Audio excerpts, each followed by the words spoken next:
Bien, bonjour à toutes et à tous. Je vous propose que nous puissions commencer. Il faut tourner comme ça, on. Ah bah Voilà. voilà. Donc là, tu le coupes. Oui. Je suis heureuse de vous accueillir aujourd'hui pour ce temps de restitution de 3 ateliers que nous avons consacrés en mai et juin à la question femmes justiciables et professionnels de justice, regard croisé sur le genre. À l'origine de ces ateliers, en fait, c'est une demande qui a été exprimée par plusieurs membres de l'Institut.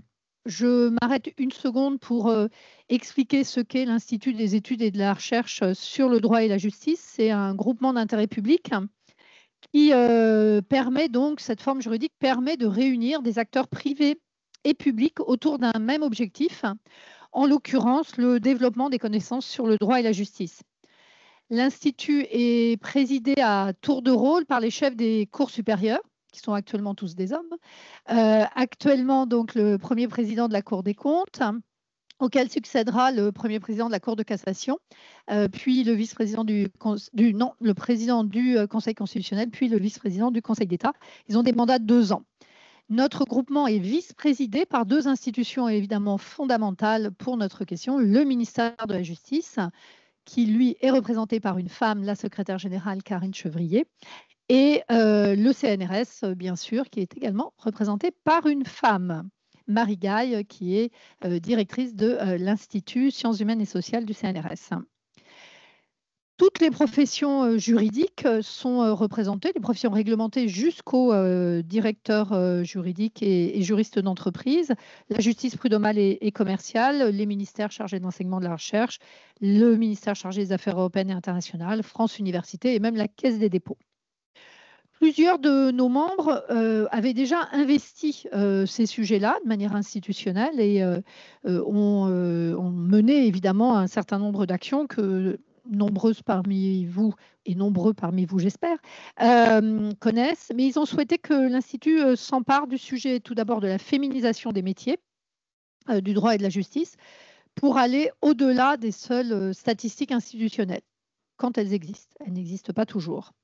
L'autre objectif, c'était vraiment de renouveler un petit peu le regard sur la question de la situation des femmes professionnelles de justice, le renouveler par rapport évidemment aux habitudes, aux traditions, aux préjugés.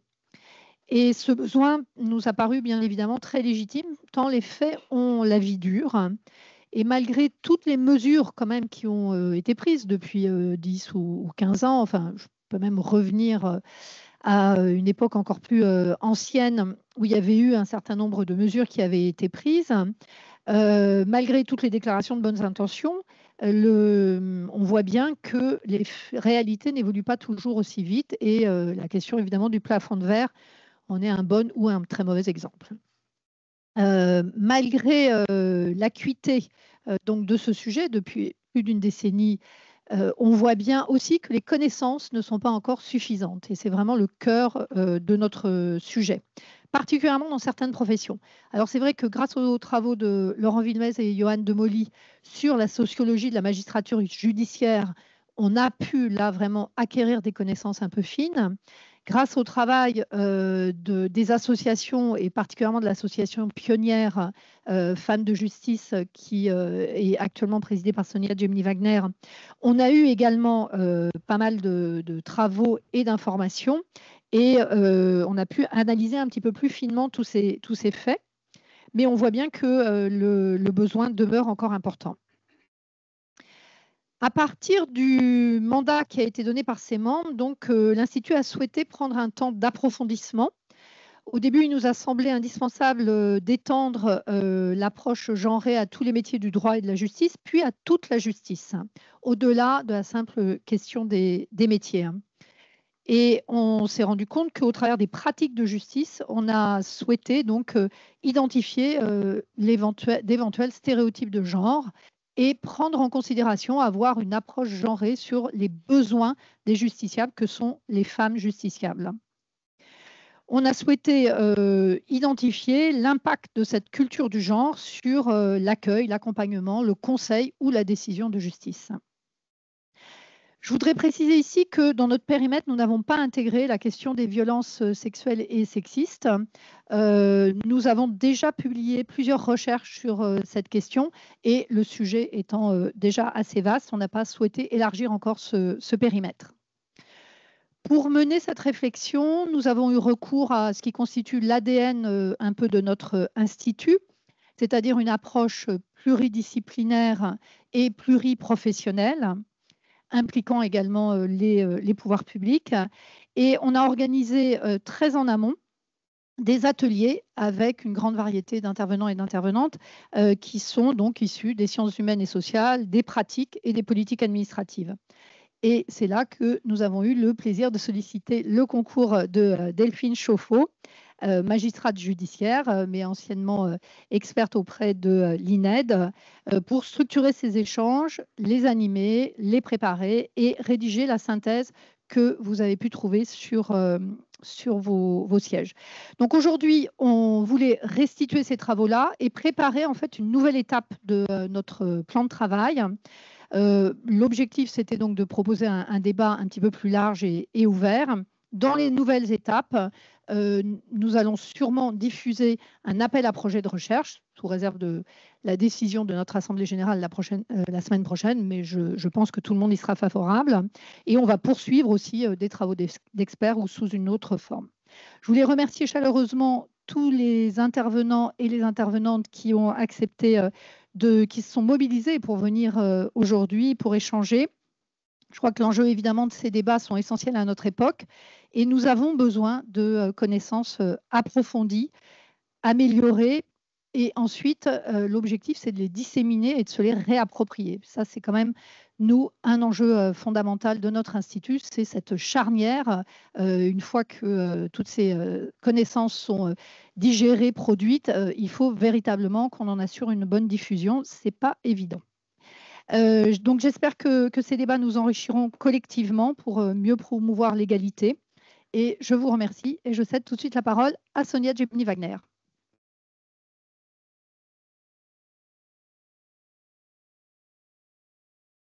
Merci beaucoup Valérie et merci beaucoup à l'URDJ d'avoir organisé cette journée d'études.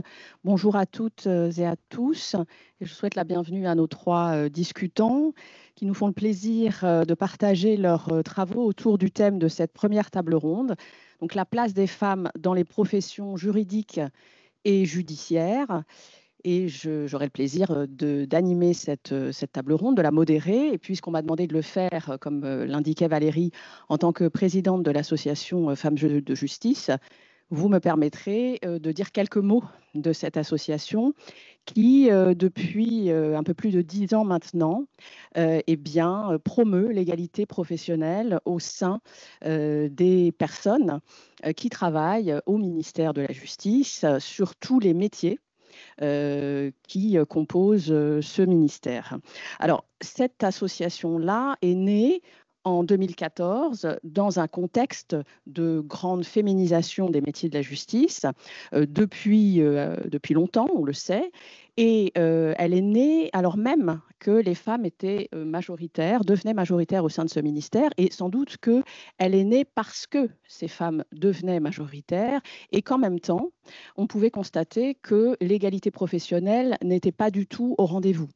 Et n'était pas au rendez-vous, ça signifie que les hommes restaient très largement majoritaires au sein des postes à responsabilité, quels qu'ils soient d'ailleurs, au sein de l'administration centrale, au sein des établissements déconcentrés, des juridictions et aussi, il ne faut jamais oublier cette dimension-là, au sein des cabinets politiques, donc au sein du ministère. Et ça déplace, comme l'indiquait aussi Valérie, le simple enjeu de la parité, c'est-à-dire du partage de la gouvernance, et ça comprend d'autres thématiques qu'il nous faut garder à l'esprit, celle des stéréotypes de genre d'une façon plus générale, mais également les comportements sexistes, les violences sexuelles et sexistes, et encore une dimension que nous oublions souvent, celle de l'égalité salariale, qui existe aussi au sein de la fonction publique en général, et plus largement encore celle des temps de vie qui concernent tout le monde, tant les femmes que les hommes.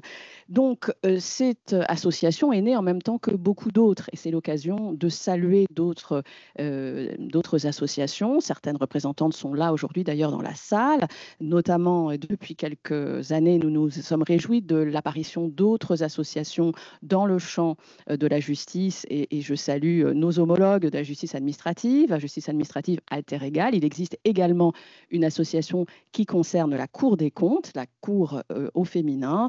Je salue aussi la vice-présidente des notaires au féminin, etc. Donc, ces associations-là, elles existent, et ça n'est pas un hasard. C'est l'apparition autour des années 2010 de ce que d'aucunes ont appelé le féminisme ministériel. Et ces associations-là, très clairement, ont comblé une lacune. Et cette lacune-là, elle existe parce que on constatait qu'il n'existait pas de véritable politique publique en matière d'égalité professionnelle. Et lorsque ces politiques publiques commençaient à être mises en œuvre, on observait que les résultats n'étaient pas non plus tout à fait satisfaisants. Alors moi, j'insisterai sur une autre lacune aujourd'hui, dans le contexte de notre journée d'études. C'est une lacune qui concernait les données et puis les connaissances.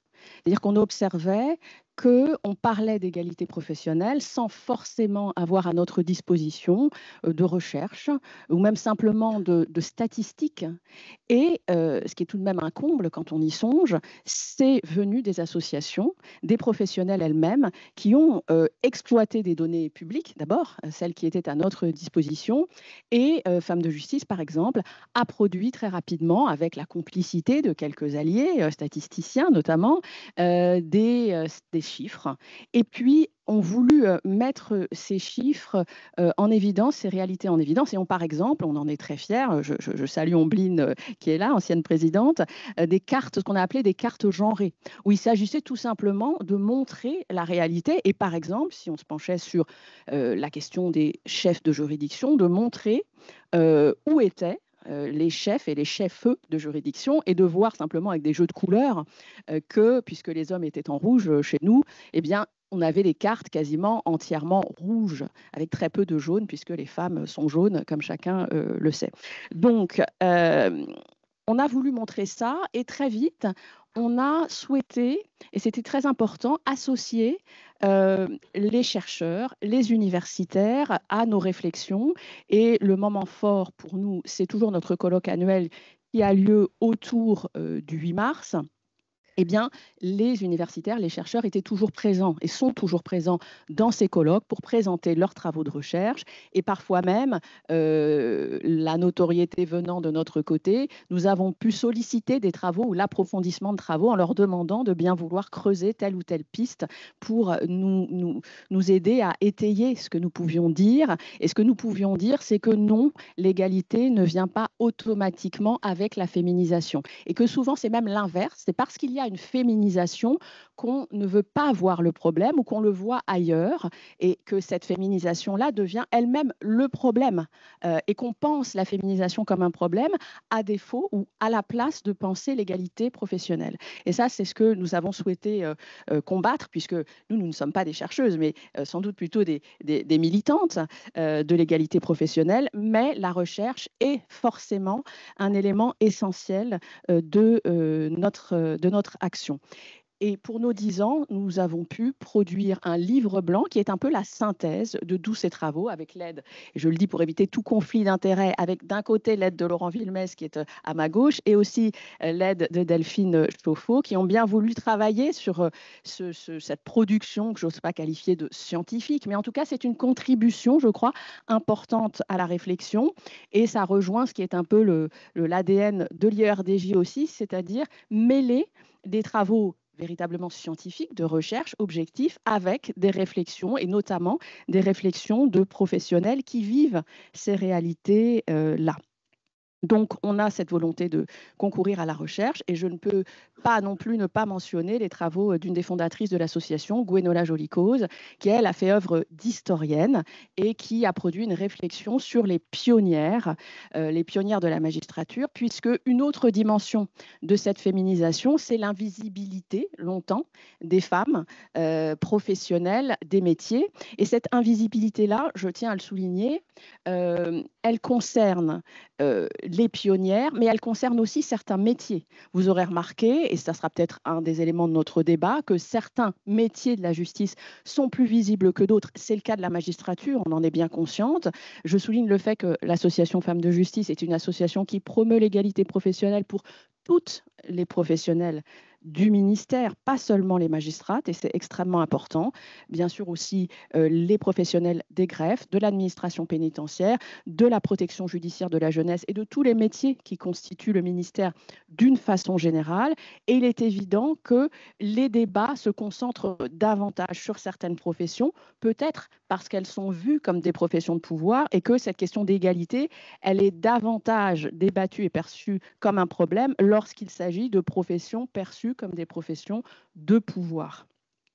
Donc voilà pour quelques éléments que je souhaitais mettre au débat avant d'ouvrir véritablement cette table ronde.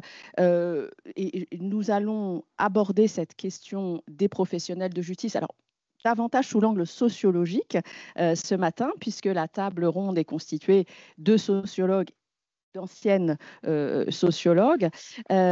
Cécile Rambourg, vous êtes enseignante-chercheuse en sociologie au CIRAP, qui est donc le laboratoire de recherche de l'École nationale d'administration pénitentiaire. C'est dans ce cadre que vous avez mené une recherche sur la féminisation de l'administration pénitentiaire.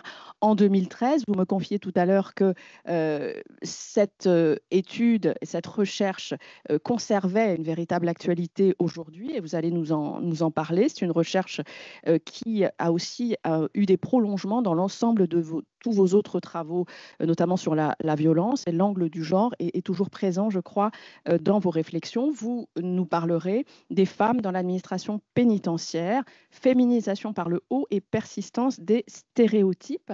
Laurent Villemez, donc vous êtes professeur à l'Université de Versailles-Saint-Quentin en Yvelines, chercheur au laboratoire du CNRS, Printemps pour profession, institution, temporalité. Vous travaillez notamment donc sur la sociologie de la justice à travers des réformes, des recherches sur la réforme de la justice en France. Vous avez aussi travaillé sur les prud'hommes. Et puis récemment, on le sait toutes et tous, sur les magistrats avec Johan Demolli. Vous avez produit en 2019 une étude qui a marqué et qui était très joliment intitulée « L'âme du corps ». La magistrature française dans les années 2010, en partenariat avec l'ancêtre de l'URDJ, la mission Droit et Justice. Et vos recherches ont aussi fait l'objet d'un livre, Sociologie de la magistrature, aux éditions Armand Collin en 2023. Vous nous parlerez donc de la magistrature, une profession féminisée.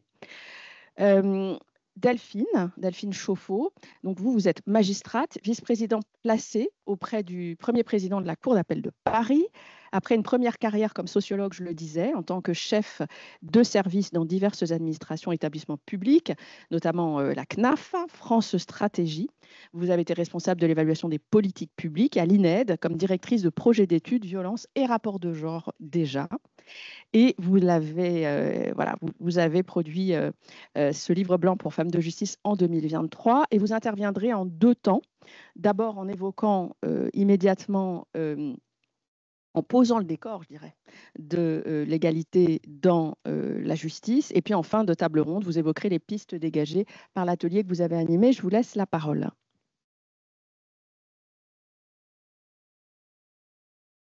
Voilà, comme ça fonctionne. Est-ce que tout le monde m'entend? Les gens hochent la tête de haut en bas, ça doit être bon signe.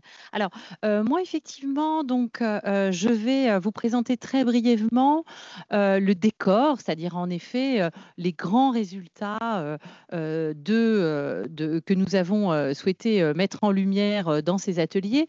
Les ateliers, ainsi que l'ont déjà expliqué Valérie Sagan et Sonia Gemini-Wagner, sont déroulés en réalité, alors pour ceux d'entre vous qui avaient participé, vous le savez bien, mais en deux temps. Dans un premier temps, nous avons écouté donc avec un entremêlement, comme cela a déjà été dit, de chercheurs et de praticiens. Nous avons écouté des résultats de travaux qui avaient apporté quelques éléments d'information et de connaissances. Et dans un deuxième temps, nous avons essayé de tresser des pistes de connaissances qu'il serait utile d'acquérir pour parfaire notre connaissance sur ces sujets et puis pour progresser également dans nos pratiques professionnelles.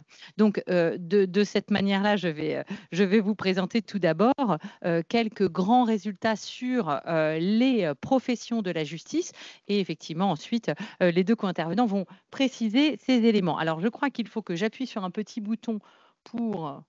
Hop, non, par là, c'est par là. Non, pas du tout. C'est de ce côté-là, voilà. Alors, je ne sais pas si je suis intelligente sur le fond, mais je suis certaine que je suis totalement stupide en matière de technologie. Alors, le premier grand élément de décor que je voulais poser... Pardon ? Oui, bon, mais on ne peut pas avoir que des compétences de l'autre genre. Il faut aussi admettre parfois, voilà. Je suis très bonne en tondeuse à gazon. Bon, alors, le premier grand élément de décor que l'on a souhaité valoriser, vous retrouverez bien sûr tous ces éléments dans le document que vous avez sous les fesses si vous êtes assis dessus ou dans vos mains si vous l'avez pris avant de vous asseoir. C'est la très grande féminisation des professionnels de justice. Je vais vous présenter deux graphiques. Le premier graphique, c'est le secteur public et le second graphique, ce sera le secteur privé. Bon, sans grande originalité. Pourquoi ? Parce que ça ne s'est pas fait de la même manière, à la même rapidité dans ces deux secteurs, et aussi parce que ce sont des secteurs qui ne relèvent pas des mêmes processus de recrutement, et donc il était intéressant d'observer cela. Saad, il y a des différences entre ces deux secteurs liées notamment au processus de recrutement, et il y a aussi des convergences, et je m'en expliquerai ensuite. Donc le premier point, c'est, il est manifeste sur ce graphique, vous voyez le niveau 50 qui est vraiment assez éloigné sur la droite, que les corps de la justice, et là on parle de justice judiciaire, sont extraordinairement féminisés. Seuls deux corps, qui sont le personnel de commandement de la direction de l'administration pénitentiaire d'une part, nous en reparlerons tout à l'heure, et deuxièmement, le corps d'encadrement et d'application des personnels de surveillance, sont majoritairement masculins. Seuls deux corps sont majoritairement masculins.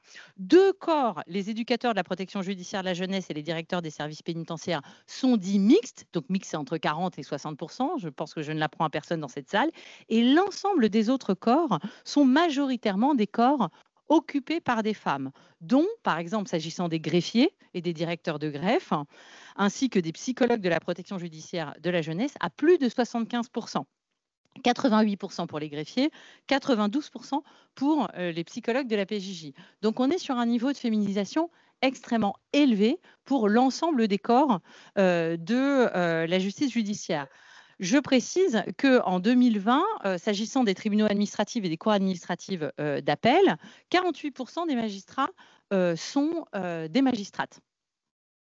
Voilà, donc on est sur un corps qui est mixte pour le coup, parfaitement mixte. 48%, on peut dire qu'on est vraiment parfaitement mixte. S'agissant du secteur libéral, ça y est, j'ai compris. Par contre, je comprends vite. Est-ce que ça, c'est une qualité féminine ? Je ne sais pas.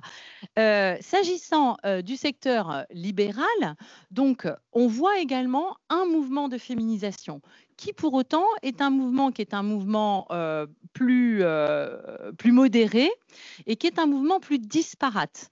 Par exemple, on voit, donc là vous avez le graphique similaire, les administrateurs judiciaires ne sont des femmes qu'à hauteur de 23%. Je dis K parce que ça induit l'idée que la mixité serait un objectif, mais enfin, pourquoi pas. Les avocats au conseil, 27%. Les commissaires-priseurs, 27%. Comme les chiffres ne sont pas présents, je vous les indique. Et puis, on monte ensuite 29% les mandataires judiciaires. On monte ensuite un petit peu avec les huissiers de justice, 38%. Les greffiers des tribunaux de commerce, 40%. Et on atteint enfin des professions mixtes parmi les notaires, 48%, et les avocats, 52%. Alors, ces chiffres ont quelques années. Ces taux ont encore encore évolué à la hausse. On est désormais dans l'avocature, vraiment, on a un mouvement de bascule où on a une féminisation désormais des avocats, avec un mouvement qu'eux-mêmes indiquent comme étant un mouvement assez particulier, c'est que les vieux avocats sont des hommes et les jeunes avocats sont des femmes, parce qu'on a eu vraiment un mouvement assez rapide dans cette profession qui crée un effet générationnel que l'on est en train de voir actuellement. Alors, ces chiffres sont issus d'un rapport du Conseil national du droit qui donnait enfin qui en tous les cas une explication, en tous les cas qui donnait un élément de contexte à ces données sur la féminisation en indiquant que 70% des étudiants de droit sont des étudiantes. Donc, on a effectivement un socle des étudiants qui est un socle majoritairement féminin. Et le Conseil soulignait à ce moment que la parité, 50%, était atteinte au niveau du doctorat.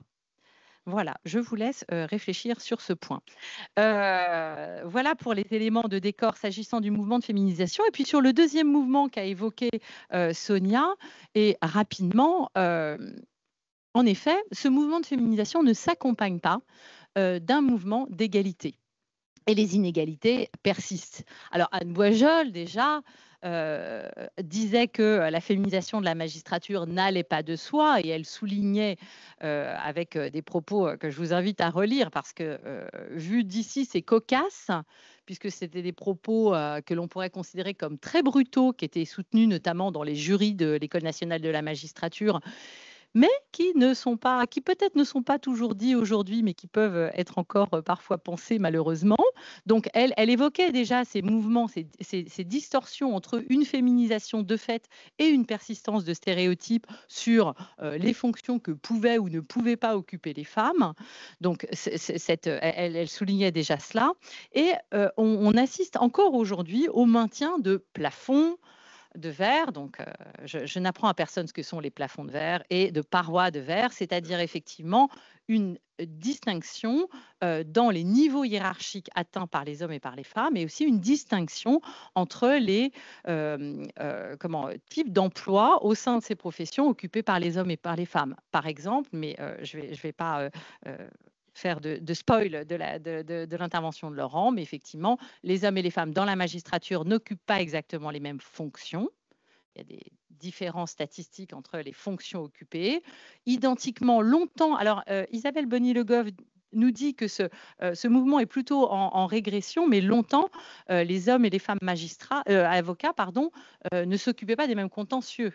Les femmes avocates s'occupaient énormément des contentieux de droit à la personne, singulièrement du droit de la famille. Les hommes avocats s'occupaient du droit des affaires. Ce qui produisait un effet qui avait été souligné par le Conseil national des barreaux en 2017, qui est que les hommes et les femmes avocats avaient un différentiel de revenus du simple au double.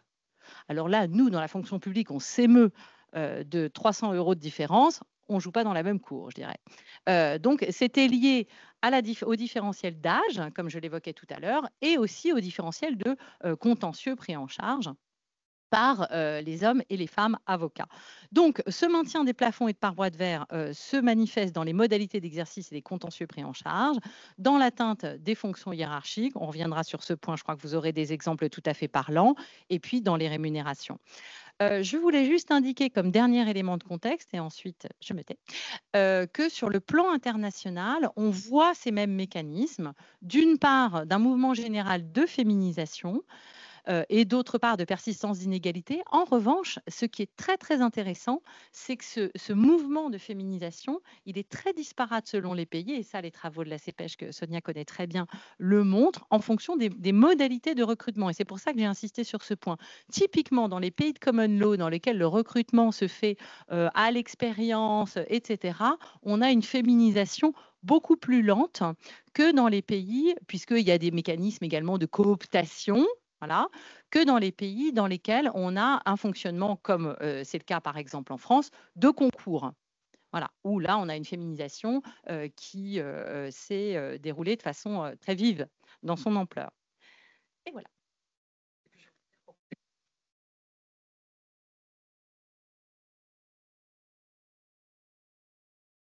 Merci beaucoup Delphine, et merci aussi d'avoir introduit dans le débat la question de l'international. C'est toujours intéressant. Alors on nous disait de se penser de façon transversale et pas seulement au travers d'une profession, mais aussi de se penser par rapport à d'autres pays. Et avant de donner la parole à Laurent Villemez, je rebondis sur un point en soulignant le rôle qu'a joué Anne Boisjol, qui a été vraiment pionnière dans ses réflexions sur la féminisation et notamment la féminisation de la magistrature. Et j'ai souvenir que, puisque tu évoquais ces différences de recrutement, que Anne Boisjol, dans une de ses études, concluait en disant, alors qu'on devait être à 50, autour de 50 ou 55% de féminisation de la magistrature, disait, il n'y a pas de raison que ça ne continue pas, puisque justement, du fait de ce mode de recrutement, de ce type de carrière, les femmes ont tout avantage à entrer dans la magistrature, pas seulement parce qu'elles sont étudiantes en droit, mais pour plusieurs raisons. D'abord, elles réussissent leurs études et elles réussissent les concours, et puis qu'elles trouvent dans la magistrature une fonction qui est une fonction publique qui leur donne immédiatement et très vite des responsabilités, des niveaux de responsabilité, et qui permettent de progresser avec un certain nombre d'avantages aussi en termes d'emploi. Donc, moi, ce que je trouvais intéressant dans cette réflexion d'Anne Boisjol, c'est de souligner pas seulement quelque chose de subi ou de négatif dans la féminisation. Bon, c'est un fait malheureux, mais c'est comme ça. Mais de penser la féminisation comme une stratégie aussi des femmes qui investissent ce métier-là, certainement pas par dépit ou à défaut de mieux, ou à défaut de faire du droit des affaires. Alors, je cède la parole à Laurent Villemez. Merci beaucoup. Bonjour. Alors, je suis désolé, le PowerPoint était un peu plus joli que ça, mais là, le passage de Mac à PC a détruit mes efforts esthétiques.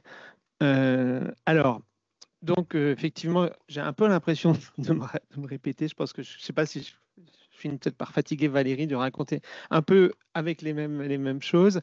Je rappelle simplement, donc, évidemment, on a une partie, enfin, le travail là que je vous propose est lié à une recherche que nous avons faite, donc effectivement sur les magistrats. Je vous dis très rapidement les données. En l'occurrence, ce sont des données, puisque Sonia parlait des logiques administratives de production et de restitution de distribution des données. Donc, ce sont des données quantitatives que nous a confiées la direction des services judiciaires. Et il faut le noter, puisque il n'y a pas d'autre ministère, a priori, qui fait ce genre d'ouverture. Hein. On aimerait bien des comparaisons avec d'autres ministères, mais a priori, pour l'instant, on n'a pas encore trouvé. Donc, je tenais à le dire. Ils nous ont confié à plusieurs reprises, à plusieurs années, des données liées comment on va dire, à l'annuaire de la justice, qui est sur le site intranet, je crois, du ministère de la Justice. Et donc, c'est un fichier Excel de l'ensemble, donc exhaustif, de l'ensemble de la magistrature française, des 9000 et quelques aujourd'hui magistrats. Et donc, en fait, on a fait ce travail à deux moments. On a commencé effectivement, et c'était le rapport en 2019, et puis ensuite on a eu les données de l'année dernière, de 2023. Donc là, je vais revenir sur les données de 2023. Et il y a, vous allez le voir, une petite modification quand même depuis 2023 qui vont dans le sens, alors effectivement, par rapport à ce que disait Delphine, je ne sais pas si on peut parler de progrès, mais en tout cas d'une évolution vers une certaine, je le dis tout de suite, une certaine évolution vers une moindre inégalité, on va dire ça. Je vais vous donner quelques données là-dessus. Donc, c'est vraiment très moche. Donc, la profession est d'abord effectivement quelques chiffres vraiment basiques. Une profession extrêmement féminisée. Donc 70% des femmes à peu près aujourd'hui, 70% des magistrats sont des magistrates.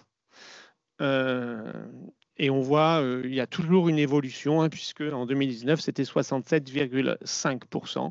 Donc ça, il n'y a pas beaucoup d'évolution, mais enfin, il y en a une certaine.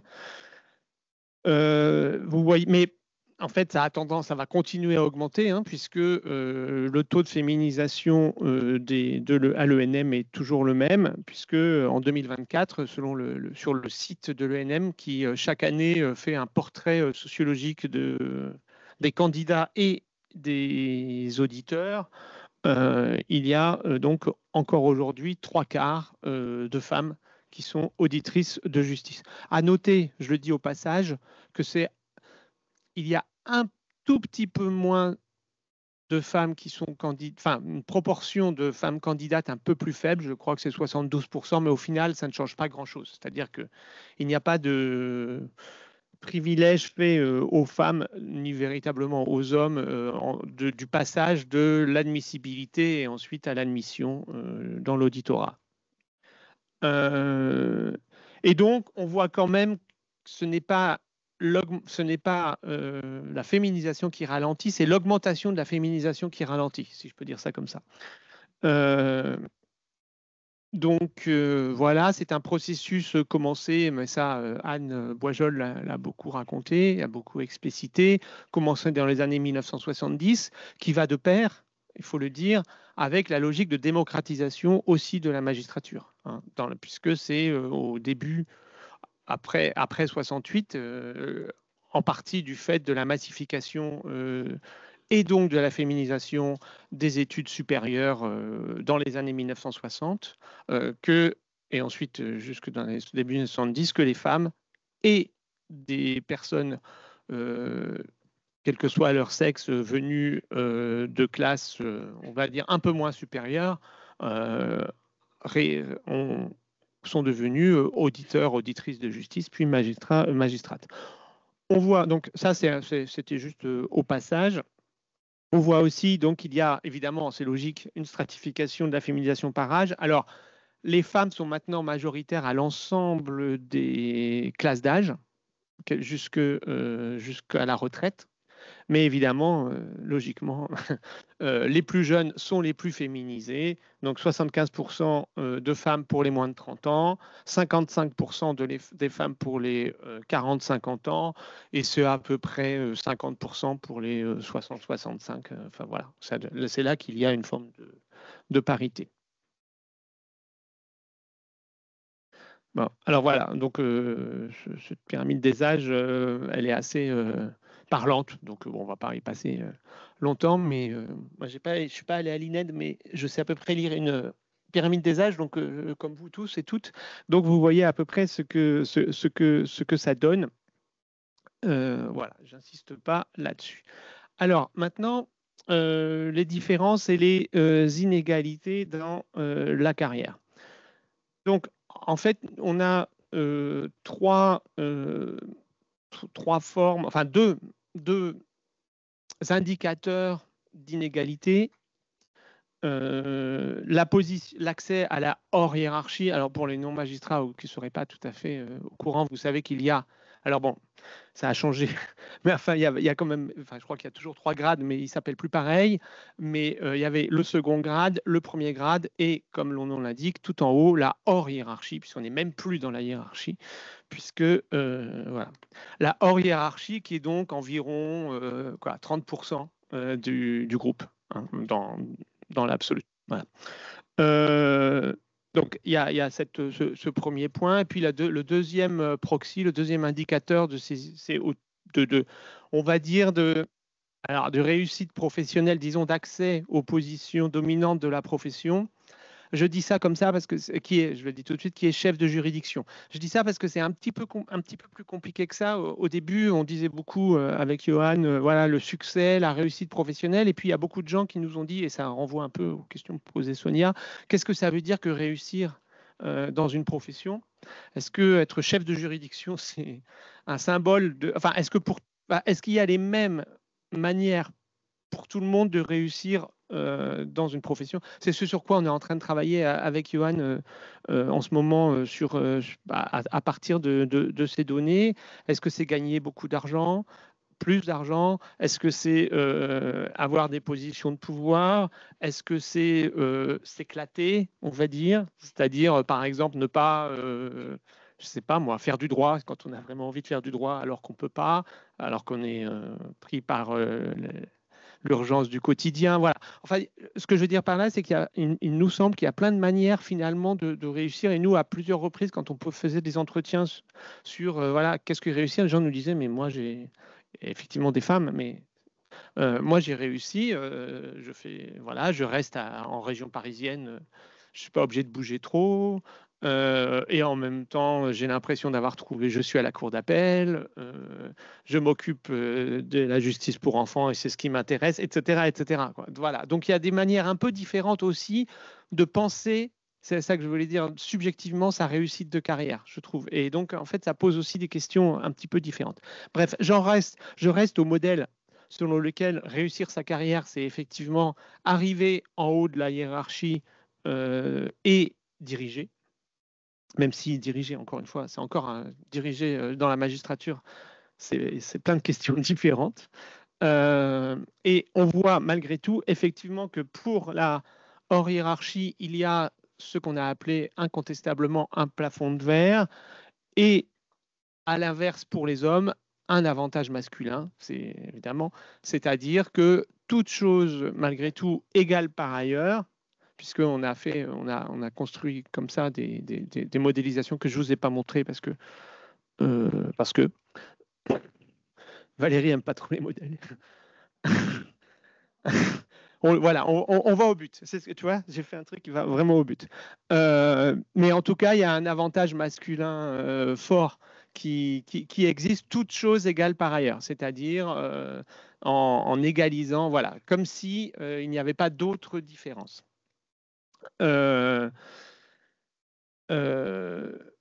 Donc, toute chose égale par ailleurs, être un homme facilite le passage à la HH. Incontestablement, on verra comment tout à l'heure. Et puis, pour les chefs de juridiction, donc effectivement, là, les chiffres sont assez radicaux, en fait, on va dire, hein, assez forts, puisqu'on a parlé de presque 70% de femmes dans la magistrature. Il y en a donc 40% des chefs de juridiction qui sont des femmes. Donc là, on a vraiment une vraie différence, quelque chose d'extrêmement fort.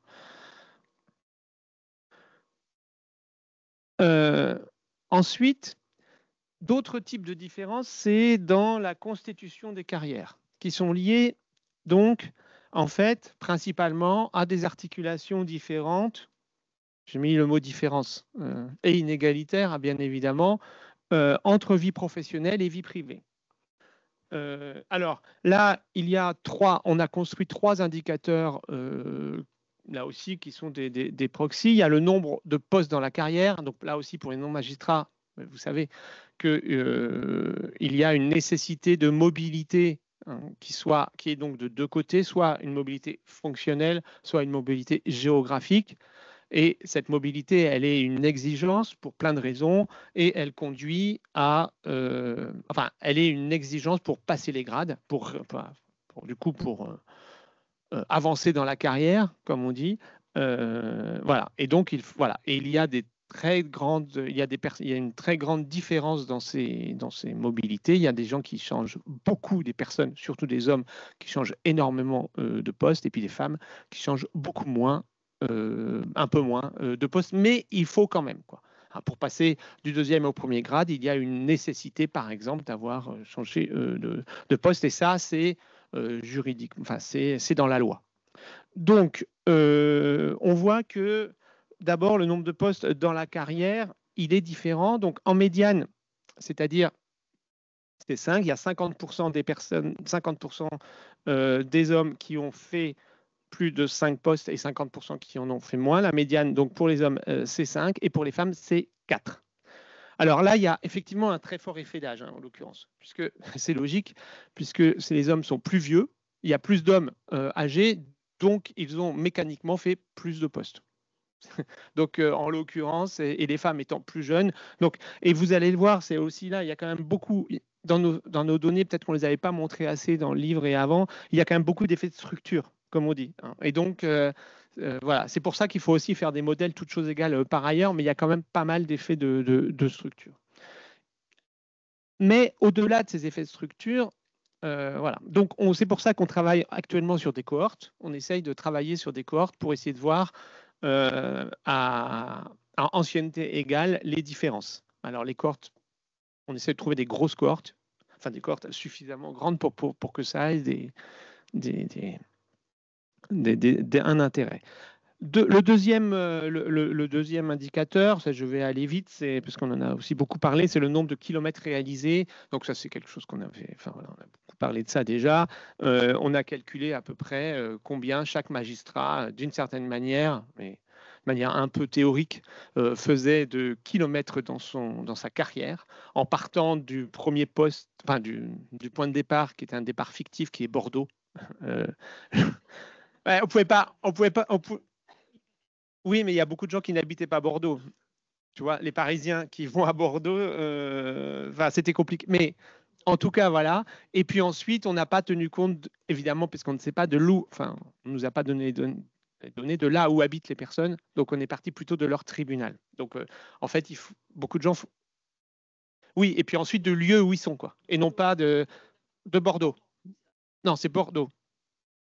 Oui, puisqu'il faut savoir le premier. Voilà.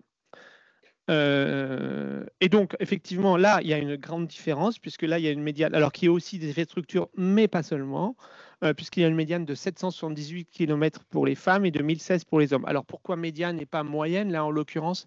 Parce que c'est complètement, les chiffres sont complètement transformés par les dom-tom, les dromcom, comme on dit maintenant, qui font que, évidemment, voilà, ça change un peu les choses. Mais on n'a pas non plus, enfin voilà, on a pris, je crois qu'on avait pris un chiffre un peu global, parce qu'évidemment, sinon, pour Tahiti et la Nouvelle-Calédonie, ça abîme encore plus. Ouais, j'ai presque fini. Non, mais, et donc, voilà. Et donc, par contre, vous voyez que on voit que là, pour les carrières, il y a malgré tout, pour les gens, par exemple, qui ont 25 ans et plus de carrière, il y a plus de kilomètres et beaucoup plus réalisés par les hommes. Et à l'inverse, la mobilité donc est fonctionnelle, qui consiste à changer de fonction, elle est effectivement beaucoup plus importante chez les femmes. Enfin, disons, elle est plus importante et elle est plus polarisée. C'est-à-dire qu'il y a une partie des femmes qui font beaucoup plus de postes fonctionnels, enfin de transformation fonctionnelle. Des inégalités donc qui s'affaiblissent. Le taux de plafond de verre, et c'est ça qui est important, et je le dis très vite et on pourra en reparler, il baisse incontestablement. Mais là, c'est assez classique, puisque effectivement, c'est les plus inégalitaires, c'est-à-dire les hommes âgés qui partent en retraite. Et donc, par définition, le taux aussi le taux de plafond de verre baisse. Et j'ai noté une très forte augmentation, mais qui est un peu le même lié, enfin qui est en partie liée au taux de féminisation entre 2019 et 2023, le taux de féminisation des chefs de juridiction, qui donc augmente de 22% entre 2019 et 2023, ce qui est quand même un gros. Voilà. Alors, expliquer ces éléments des effets de structure. Et alors, Sonia a utilisé le terme de féminisme ministériel. Alors, nous, en sociologie, on a utilisé un autre terme qui s'appelle du féminisme d'État, on dit. On veut dire par là qu'il y a toute une partie voilà. Tu as très bien dit ça. Donc, on voit bien qu'il y a que ça porte ses fruits et qu'il y a des institutions, en l'occurrence le CSM, et puis je pense aussi à la DSJ, qui sont désormais attentives au principe d'égalité. Je termine sur et c'est peut-être pour un peu préparer l'après-midi ou la suite, sur les différentes de féminisation des fonctions. Alors, c'est pas, vous voyez, j'ai mis en gris, mais qu'on ne voit pas du tout. On voit, alors je vous le dis, on voit que en fait, j'ai essayé de montrer où est-ce donc puisque au-delà des 70% à peu près général de féminisation, dans quelle fonction il y a plus de femmes. Les fonctions, alors attention, je le dis très très vite, fonctions officielles, c'est-à-dire nommées, enfin les personnes qui sont nommées au journal officiel. Par exemple, les juges aux affaires familiales, ce n'est pas une fonction au sens du journal officiel, et donc on ne sait pas. Enfin, on ne sait pas. Si, on sait, mais on ne sait pas en général. Donc voilà. Globalement, les juges d'instance, enfin, ou les JCP aujourd'hui, les juges d'application des peines féminisés à plus de 80%, les juges des enfants à 84%, et puis les juges d'instruction à 64%. Et à l'inverse, le parquet à 60%. Alors, voilà, je laisse ça, mais il y a beaucoup d'explicitations. Donc, il y a des explications de stéréotypes de genre, mais je pense que ça ne suffit pas. Alors, sur les enfants, ça va. Sur les JAP, on voit moins bien. Et sur les juges d'instruction, c'est pourquoi une telle féminisation des positions des fonctions les plus pénales. Et à l'inverse, sur le parquet, là, il y a des explications qu'on nous a beaucoup expliquées, que c'était aussi lié en particulier aux astreintes qui, dans la division sexuelle du travail domestique, rendent un peu difficile la vie de famille et donc sont moins privilégiés par les femmes. En tout cas, c'est une des explications. Mais je pense que c'est un des points sur lesquels on pourra avancer. Voilà, merci.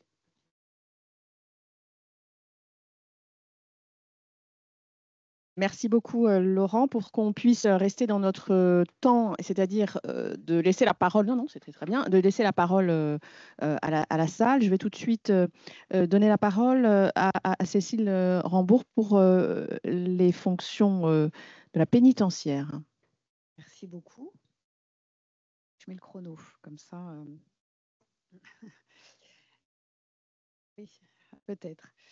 Je commence plus près, comme ça. Est-ce que c'est mieux?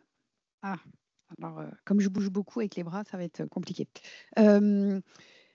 D'entrée de jeu, je pourrais dire une chose qui résume assez bien la féminisation des personnels de surveillance, c'est de dire que ce phénomène-là, il s'est fait par, selon une logique qu'on connaît très bien et qui se retrouve partout, qui est ce que Claude Zedman appelait déjà un transfert de compétences qu'on attribue à la femme dans le cadre familial, hein, la fameuse mère éducative, entre guillemets, à celle qui est attendue.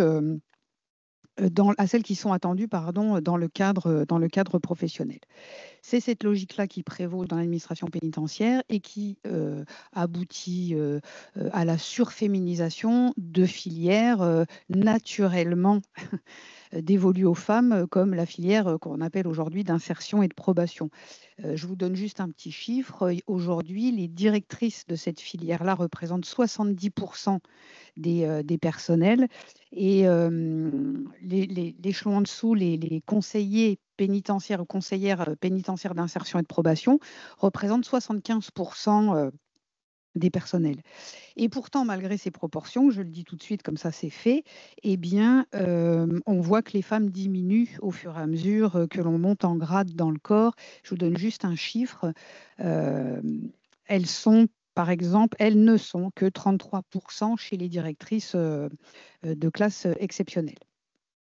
Pour les autres filières, l'administration pénitentiaire, d'abord, elle n'envisage même pas, puis ensuite, dans son histoire, elle limite l'accès des femmes au métier.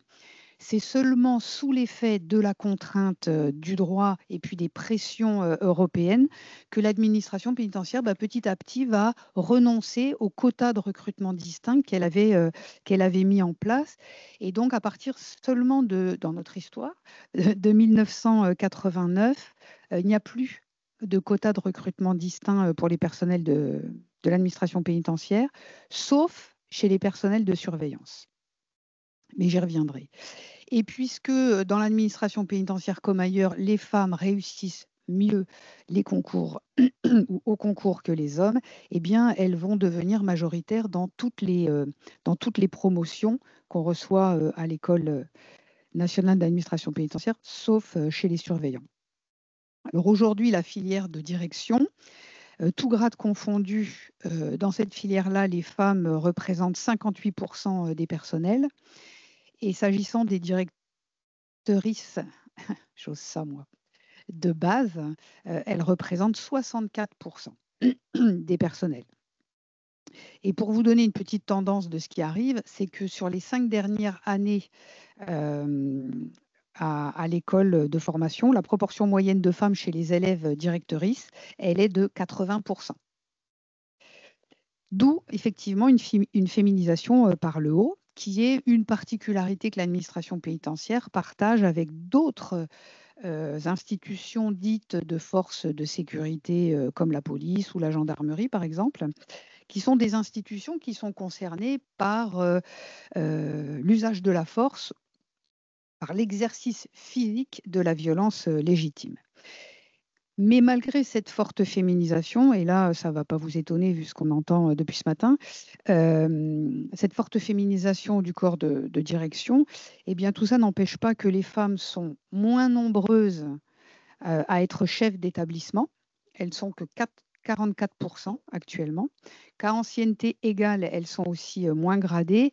Bref, elles disparaissent à mesure du gravissement des échelons.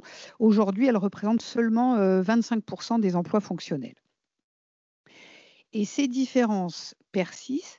En tout cas, ces différences, je les avais déjà, moi, analysées en 2013.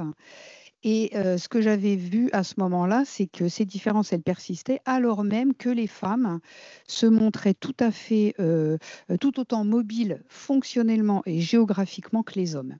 Donc le plafond de verre, il n'avait pas volé en éclats, contrairement à ce que les chiffres pouvaient laisser supposer, mais il s'était un peu déplacé. C'est une étude qu'il faudrait reprendre aujourd'hui, je pense. Donc, féminisation par le haut, ça c'est sûr. Disparition des quotas, je le disais, de recrutement distinct, sauf chez les personnels de surveillance. Donc ça, c'est une première différence. L'autre différence aussi, c'est que contrairement à la filière de direction, la féminisation du corps de surveillants a donné lieu à beaucoup de résistance et d'opposition de la part des professionnels de terrain et des organisations syndicales.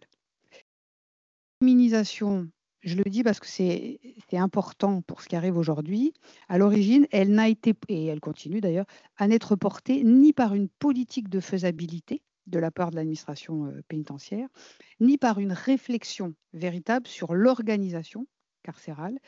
L'institution, si vous voulez, ne raisonne pas en termes de genre et encore moins en termes de division sexuelle du travail, mais en termes de TPT. Et cette féminisation, elle n'a pas non plus, dans son histoire, été soutenue par une quelconque militance féministe, par exemple. Si bien que les surveillantes, intruses dans la maison des hommes, trop nombreuses, parce qu'en réalité, il y a un quota qui fixe à 15% le recrutement des femmes, et ce quota, parce que l'administration n'arrive pas à recruter, il explose, toujours. Aujourd'hui, en formation, la moyenne de 5 ans en 5 ans de présence de surveillantes, elle aussi entre 34 et 44%. Donc on est très loin des 15% souhaités. Donc les surveillantes intruses dans la maison des hommes, trop nombreuses, du fait de leur histoire qui continue, ne sont pas constituées en collectif. Et leur entrée en détention masculine, elle pose des problèmes en termes d'organisation de service et de division sexuelle du travail et bien plus. Si vous voulez, pour comprendre le bien plus, on peut tout à fait comparer l'entrée des surveillantes en détention masculine à l'entrée du sexe faible dans le groupe masculin dominant et aussi à la pénétration d'un groupe minoritaire dans un groupe majoritaire avec ses effets de domination et de discrimination. D'autant que l'institution s'est contentée de mobiliser des arguments essentialistes, des stéréotypes de genre, en attendant des surveillantes qu'elles fassent jouer leur nature féminine, je mets des guillemets, vous l'aurez bien compris, qu'elles soient donc plus à l'écoute, plus dans le dialogue, plus dans la pacification des relations avec la population carcérale, et non pas dans un rapport de force que de toute façon, par nature, on présuppose qu'elles ne pourraient pas tenir. Bon, allez, soyons un peu réac. Pourquoi pas ? Sauf que, fondamentalement, la prison et le métier de surveillant restent organisés et restent définis à partir d'un type de sécurité qui, justement, présuppose l'existence d'un rapport de force avec la population pénale et qui nourrit une représentation virile du métier, encore aujourd'hui, malgré les évolutions, au-delà des évolutions. Ceci produit très concrètement une hiérarchisation entre le travail d'un surveillant et celui d'une surveillante, ainsi qu'une stigmatisation de la surveillante, d'autant qu'il faut le rappeler, les surveillantes, en effet, ne peuvent pas réaliser la totalité des tâches du métier de surveillant. Par un interdit légal, elles ne peuvent pas fouiller un détenu. Or, la fouille en détention, c'est un geste extrêmement important parce que c'est un geste sécuritaire, et puis parce que c'est un geste très problématique. C'est le sale boulot, la tâche dégradante. Et cette tâche dégradante, puisque les femmes ne peuvent pas légalement le faire, retombe sur les hommes, ce qui les crispe beaucoup. Et ce qui place la surveillante dans la position de dépendance vis-à-vis de son collègue, parce que ce n'est pas l'organisation qui fixe la division sexuelle des tâches, c'est les personnels qui s'organisent entre eux, et c'est la surveillante qui doit demander, ou oui, généralement c'est comme ça, aux collègues de prendre les fouilles qu'elle ne peut pas réaliser. Donc vous voyez, cette règle légale, elle assigne les femmes surveillantes à une place subalterne et une place de dépendance vis-à-vis des collègues. Et ça les rend aussi responsables d'une certaine forme d'insécurisation des détentions dans les représentations. D'autant qu'il existe d'autres règles qui ne sont pas légales, celles-ci, mais qui sont coutumières et qui limitent l'accès des femmes aux gestes sécuritaires les plus emblématiques. Je pense notamment aux interventions, quand elles ne sont pas inopinées. Et d'ailleurs, le plus souvent, on remarque que les surveillantes elles-mêmes s'excluent de ce type de pratique. Preuve donc de leur allégeance à l'ordre des sexes et à l'ordre pénitentiaire. Et de leur soumission à cet ordre, pas seulement de l'allégeance. Alors il existe bien sûr des femmes qui refusent cette élimination, mais alors s'aventurant ainsi, je vais le dire comme ça, dans les régions qui sont le privilège et la performance de la masculinité, eh bien évidemment, elles déclenchent quasi automatiquement un jugement esthétique et moral très négatif. C'est celle, on va dire, oui, elle y va, mais c'est une camionneuse, quoi. C'est un rugbyman, c'est les termes qu'on entend. Donc, quand elles ne sont pas dégradées en tant que professionnelles, eh bien, elles le sont en tant que femmes. Et le piège se referme aussi de l'intérieur parce qu'on observe chez les personnels féminins, les surveillantes, eh bien, on observe qu'elles sont aspirées par les mêmes contradictions que les hommes et qu'elles défendent elles aussi une définition virile du métier, malgré l'importance qui est reconnue par tout le monde et accordée aux relations sociales en détention. Donc, en conséquence, les surveillantes partagent également beaucoup de réserves quant à la présence de femmes en détention masculine et elles peuvent même participer à la stigmatisation de leurs homologues en mobilisant des stéréotypes de sexe comme on connaît bien. J'aime pas travailler avec les femmes, elles sont compliquées, bavardes, elles se crêpent le chignon, etc., etc. Alors évidemment, la grille de lecture ne peut pas être la même s'agissant des directions. Les directrices pénitentiaires ne sont pas stigmatisées socialement pour avoir transgressé l'ordre sexué des métiers, au contraire, et puis parce que de fait, elles deviennent très majoritaires en nombre. Elles expliquent d'ailleurs volontiers que leur position hiérarchique dans un système où l'incorporation du système hiérarchique par les personnels est très, très importante, ça ne les expose pas aux mêmes difficultés que les surveillantes. Si vous voulez, autant chez les personnels de surveillance, l'appartenance de sexe continue d'être érigée au rang de qualification professionnelle, autant chez les directeurs et les directrices, le genre est plus dilué, ce qui est sans doute facilité par le fait du nombre de plus en plus important et de la progressive disparition des spécialisations des femmes dans un secteur particulier. Aujourd'hui, il n'y a plus ou plus trop de spécialisation. Donc à ce niveau, il y aurait plus de distinction entre les hommes et des femmes, ce qui participe sans doute à la conformation des femmes DSP à l'éthos classique du métier de DSP qui est caractérisé par la polyvalence et une très forte disponibilité.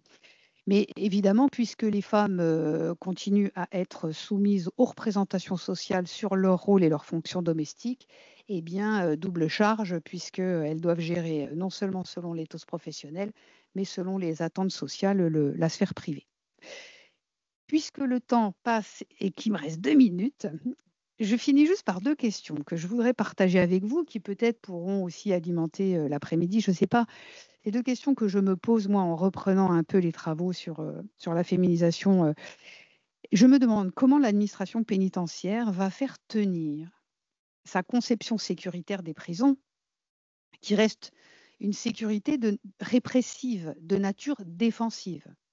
Malgré l'évolution, il est toujours question de défendre, de se défendre ou de se défendre d'un détenu qui est constitué en menace. Donc, comment l'administration pénitentiaire va faire tenir cette conception répressive de nature défensive de la sécurité avec l'augmentation du personnel féminin dans les détentions masculines, une conception sécuritaire qui appelle la virilité, qui produit des relations ou des atmosphères de travail hypersexualisées, sexistes. Et en lien avec cette question, une autre, comment l'administration pénitentiaire va métaboliser les changements sociétaux que nous connaissons, avec les effets transformateurs des mouvements féministes, gays, queer, trans, de MeToo. Qu'est-ce que cette mise en tension de plus en plus forte, forcément de plus en plus forte, va produire sur les pratiques et sur les personnels? La question que je me pose, c'est est-ce que cette virilité ne va pas être de plus en plus vulnérable et tenter de s'exacerber dans des formes encore plus insupportables de violence, voire de masculinisme? Je vous remercie.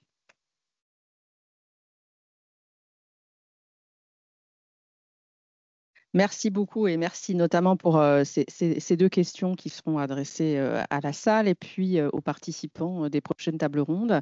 Et pour conclure, Delphine, quelques minutes pour nous éclairer sur les travaux à venir, les pistes. Oui, très rapidement. Alors déjà, juste pour rebondir, non pas sur les questions, mais sur l'approche de la présentation de Cécile Rambourg, parce qu'effectivement, cette présentation est exactement l'archétype de ce que souhaitaient, je crois, les participants aux ateliers, c'est-à-dire comment est-ce que le questionnement via le genre, pour le dire un peu rapidement, interroge aussi les pratiques institutionnelles, interroge l'ensemble finalement de ce que nous faisons en tant que participants à la justice, je vais dire ça d'une façon très large.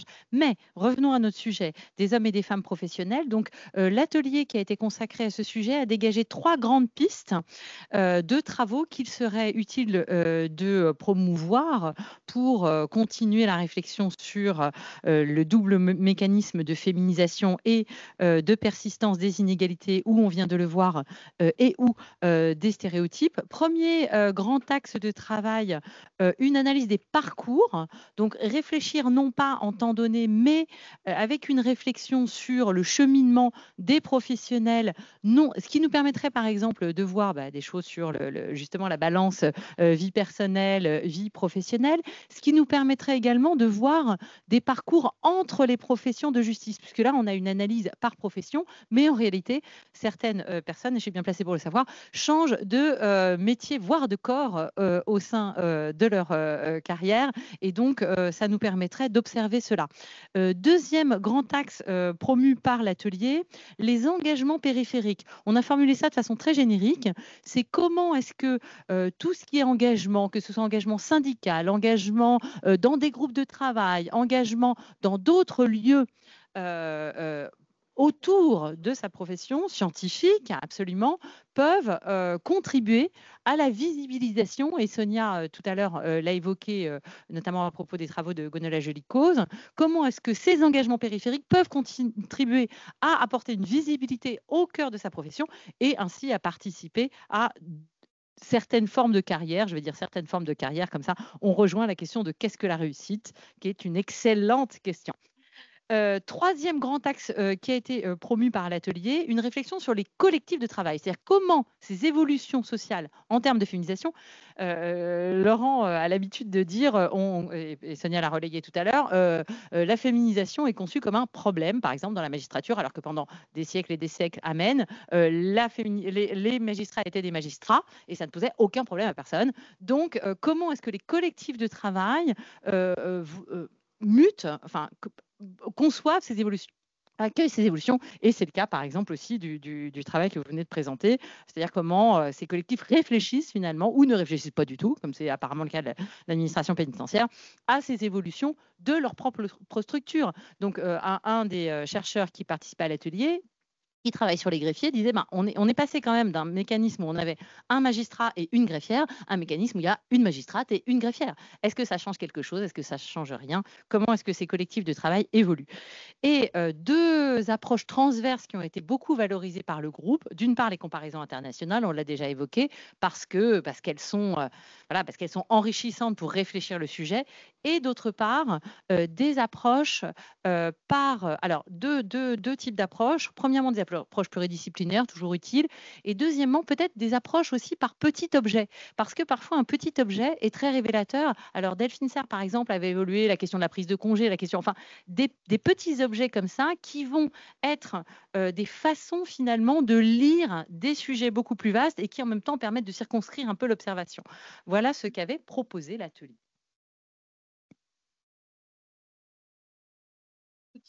Ouais. Absolument. Donc, on vous propose, c'est toujours très frustrant de ne pas pouvoir avoir le pouls de la salle, donc une toute petite dizaine de minutes, et puis on pourra de toute façon discuter tout autour et au cours de la journée. Est-ce qu'il y a déjà des réactions ou des questions? Madame, je vous propose de vous présenter à chaque fois. Est-ce que, je ne sais pas si on peut avoir un micro qui circulerait?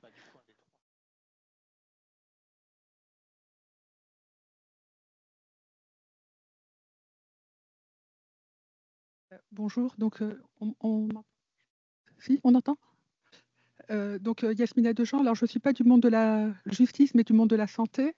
Je suis psychiatre hospitalier, mais je m'intéresse aux travaux de l'ERDJ parce que je suis aussi auxiliaire de justice par une pratique d'expertise essentiellement en milieu pénal.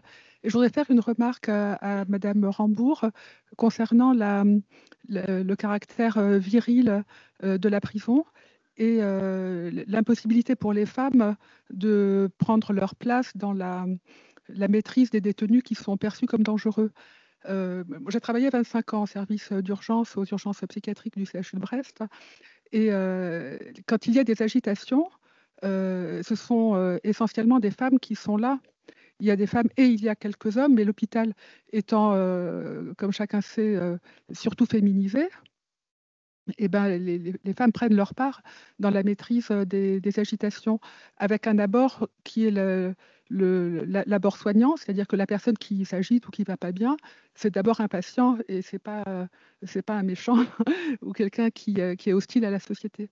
Donc je me dis que peut-être quand même des choses peuvent changer dans l'administration pénitentiaire avec une formation différente qui permettrait aux femmes dans l'administration pénitentiaire de prendre un rôle complémentaire de ceux des hommes et pas un rôle en retrait. Voilà la remarque que je voulais faire.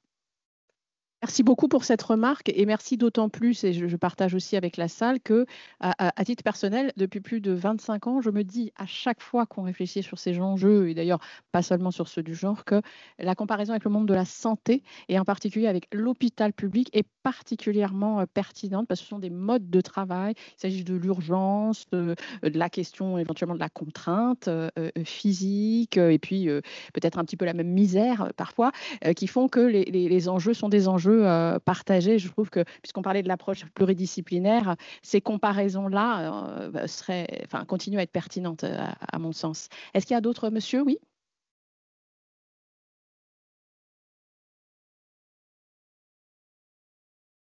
Merci pour la parole. Je suis Maître Arsène Katolo. Je suis avocat au barreau de Kinshasa Matete.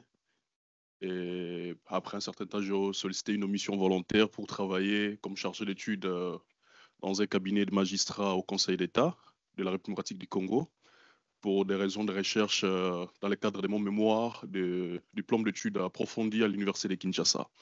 Alors, quand j'avais vu cet atelier, ça m'a beaucoup intéressé en termes de sujet que vous aviez à partager. Les femmes professionnelles et justiciables, les professions juridiques, bien sûr, et quel regard croisé sur les genres.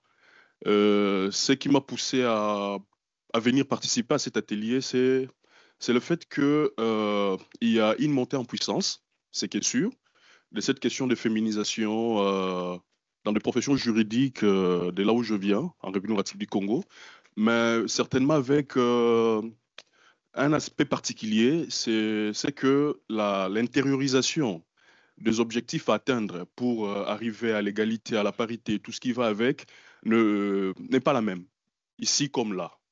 Et je crois que de mon retour, c'est de pouvoir continuer ce travail, de conscientiser davantage le femme, parce que vous remarquerez que récemment, il y a eu un grand concours de recrutement, par exemple, de magistrats dans le secteur des professions publiques, où, sans que j'aie les statistiques exactes dans ma tête, mais vous verrez que les femmes ont été la couche la plus recrutée et placée dans de différents parquets. Mais l'objectif de voir ces femmes évoluer, si je pourrais rejoindre même la question, la problématique de Laurent, c'est comment on peut réussir sa profession. Est-ce que c'est d'occuper une fonction hautement hiérarchique et prendre les responsabilités? Mais vous verrez que ces femmes ne sont pas beaucoup plus conscientes dans cet exercice. Et puis, ça vient comme un fait anodin, de dire que, ben, écoutez, j'ai été recrutée comme magistrate, ben, je vais essayer de faire le mieux que je peux, d'évoluer jusqu'à ce que je pourrais me prendre en charge et évoluer. Mais l'intériorisation de la question d'atteindre des objectifs, il n'y en a pas, malheureusement. Et si on quitte par exemple cette profession, je peux d'abord rester là pour faire une parenthèse rapidement. Vous verrez que dans la chaîne des responsabilités dans la profession juridique des magistrats, il y a moins de femmes qui occupent des postes et des responsabilités. Mais il y a eu quand même une innovation en République démocratique du Congo avec le Conseil d'État récemment. Il y avait Madame Marthe Audio qui a été nommée comme première présidente de cette juridiction. C'est le premier cas en RDC qu'une femme dirige une telle institution judiciaire.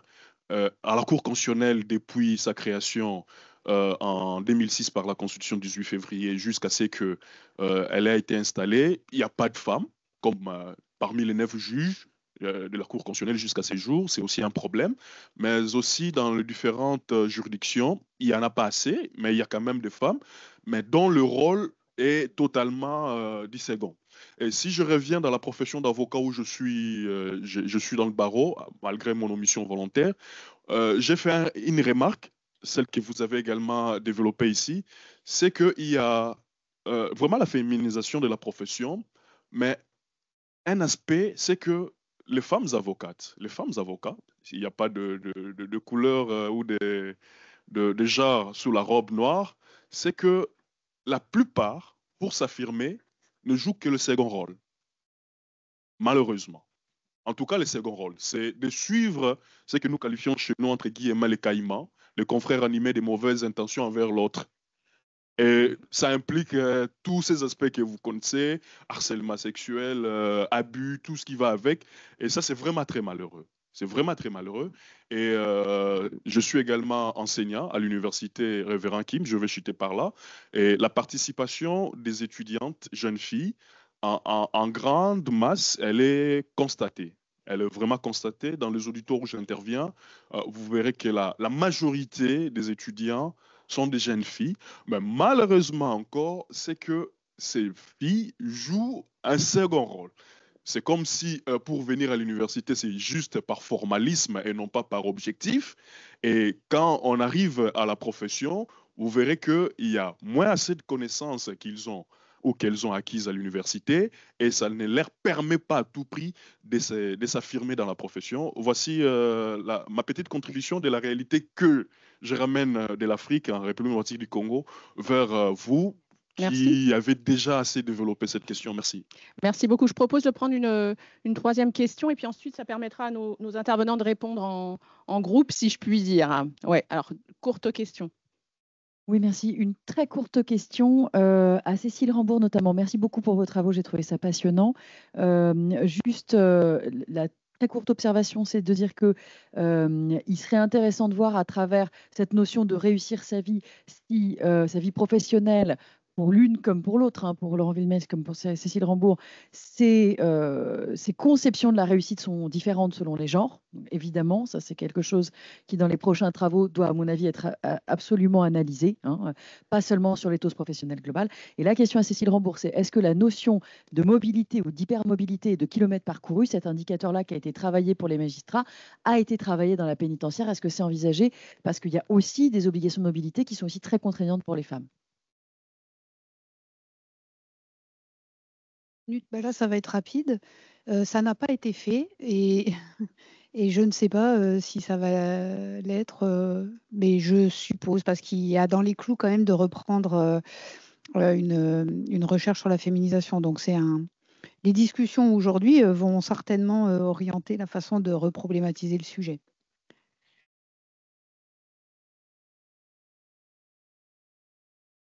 Non, non. Non, non, non. Il y a une culture, mais là aussi, ça se croise avec d'autres variables sociologiques. Chez les personnels de surveillance, on constate qu'il y a une tendance à vouloir se rapprocher de son lieu d'origine. Et d'organiser sa carrière chez les personnels de surveillance, hein, dans cette optique-là. Mais là, je ne peux pas en dire beaucoup plus. Sonia, excuse-moi, je vous rappelle que nous avons prévu aussi un petit peu en fin de journée des moments où on pourra échanger autour d'un verre, puisque c'est important quand même qu'on puisse avancer et entendre les interventions qui vont justement alimenter un petit peu nos échanges aussi informels. Je crois que Anne Redondo souhaitait simplement peut-être prendre la parole sur le sujet. Vous représentez, Anne, peut-être? Donc, je suis maîtresse des requêtes au Conseil d'État et je représente avec mes 2 collègues l'association Justice Administrative Alter Égal. Et j'avais une question concernant l'administration pénitentiaire. Pardon. Est-ce que vous savez pourquoi les femmes ne se sont pas organisées? Et est-ce que finalement cette évolution, cette réflexion qui n'est pas encore intervenue au sein de la direction de l'administration pénitentiaire, elle ne devrait pas venir des associations de femmes qui doivent, enfin en tout cas c'est l'ambition que nous avons avec Justice Administrative Alter Égal, et nous ne sommes pas les seuls, d'impulser une réflexion au sein de l'institution. Donc est-ce qu'il y a des éléments qui permettent d'expliquer pourquoi ça ne s'est pas fait, pourquoi ça ne s'est pas encore fait? Ben, moi, j'en ai donné un s'agissant de l'absence de militance, et je pense que je parlais des militantes féministes. Une des hypothèses que j'avais formulées à l'époque, mais que je maintiens encore, c'est que c'est quand même pas facile pour les féministes de revendiquer l'entrée dans une institution répressive, paramilitaire, où il s'agit quand même d'enfermer un autre être humain, en disant les choses très rapidement. Et je pense que ça a quand même beaucoup retenu. Il y a eu de la militance pour la police. On pourrait, mais voilà, ça, dans la hiérarchie un peu des professions, la pénitentiaire est vraiment dans une position tellement dégradée que je pense en effet que les associations n'y vont pas. On ne milite pas pour entrer là-dedans. D'ailleurs, les personnels eux-mêmes, ils intègrent ça. Et la première chose qu'on vous dit quand on est personnel pénitentiaire, c'est mais je suis là par hasard. Celui qui vous dit je suis là par passion, ça fait peur presque. C'est tout à fait juste. J'ajoute quelque chose d'important et je crois qu'on se parle très franchement. L'association Femmes de Justice inclut les personnels de l'administration pénitentiaire. Simplement, ce qu'on peut ajouter aussi dans la militance, alors plus quand on parle du féminisme, il y a donc, ces associations professionnelles-là étaient d'abord des associations de cadres, de femmes cadres. Ça compte aussi beaucoup, je crois. Hein. Et dans l'administration pénitentiaire, nous avions donc les directrices des services pénitentiaires et les directrices d'insertion et de probation.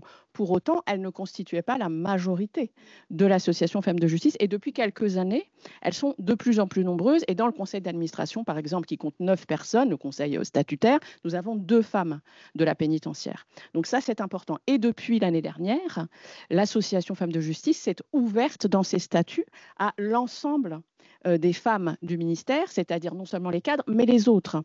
Et je dois dire, parce que c'est important, tu l'as fait Laurent sur la DSJ, la direction des services judiciaires, l'administration pénitentiaire est de plus en plus ouverte et encline à travailler avec nous d'ailleurs, que ce soit à l'école ou l'administration elle-même, pour parler très franchement, on voit le directeur la semaine prochaine, et il y a un souhait quand même de réfléchir. Moi, j'ai eu 2 occasions d'être très étonnée par l'évolution de la direction de l'administration pénitentiaire. L'année dernière, j'ai participé à une formation des référents égalité du ministère, et j'ai entendu avec stupéfaction le directeur de l'époque évoquer de façon très franche les violences sexuelles et sexistes au sein de son administration et la difficulté qu'avait pu être l'ouverture l'ouverture, la féminisation des corps de surveillance. Et il nous disait très clairement ce que ça signifiait quand on était directeur d'avoir des personnels féminins arriver. Et il nous disait, mais très clairement, qu'est-ce que c'est? C'est une salle de nuit où, pour passer le temps pendant la nuit, c'est bière et films porno. À l'époque, qu'est-ce qu'on fait quand on est une femme et qu'on arrive dans ce contexte? Et j'ai trouvé cette franchise extrêmement intéressante. Et la deuxième chose, c'est que j'avais été invitée à un événement qui mettait en valeur à la santé, à la prison de la santé, les personnels féminins. On m'a demandé de remettre, en tant que président de l'association Femmes de Justice, des médailles à ces femmes. Et quand j'ai présenté l'association, il y avait un petit buffet à la fin, j'ai eu un flot de femmes surveillantes venant et disant ah bah merci parce qu'alors vraiment il y a un enjeu, voilà, il y a un enjeu, il y a de quoi faire. Je joue le rôle de la frustration. Merci beaucoup à ces intervenants. Et je vous propose qu'on enchaîne rapidement et puis après on prendra une petite pause. Merci beaucoup Cécile Rambourg, merci beaucoup Laurent Villemez.